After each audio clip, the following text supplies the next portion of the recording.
Tadbirkorlar, maydamizga xush kelibsizlar.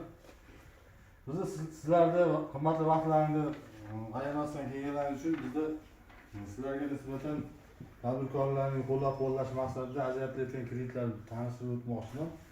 Hozirgi kunda 312 qarorimiz ham prezident tomonidan chiqarilgan hamda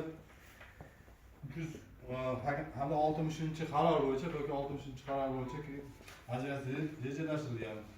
312 qaror bo'yicha tadbirkorlik faoliyatini amalga oshirayotgan tadbirkorlarda faoliyat 1 yildan ortgan bo'lib, oilaviy tadbirkorlikda qolgan kreditlarni o'z vaqtida yopgan ijobiy kredit tarixiga ega tadbirkorlarga ajratiladi. Bunda ayol tadbirkorlarimizga imtiyoz yaratib berilgan, ya'ni 19% dan yillik kreditga foiz hisoblanadi. Erkak tadbirkorlarimizga 21% hisoblanadi. 2 yil imtiyozli davr.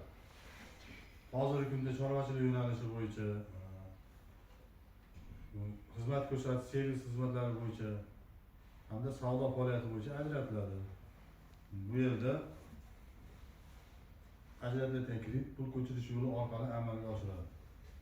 Bundan tashqari PK60 qarorimiz bor. Bu yosh tadbirkorlarga, 30 yoshga to'lmagan tadbirkorlarga ajratiladi. Bunda yillik 18%, 3 oy imtiyozli davr bo'ladi. Bu imtiyozli davr foizga, 3 oy foiz to'lanmaydi. Bundan keyin 1 yil tanasiga imtiyoz ajratiladi. Bu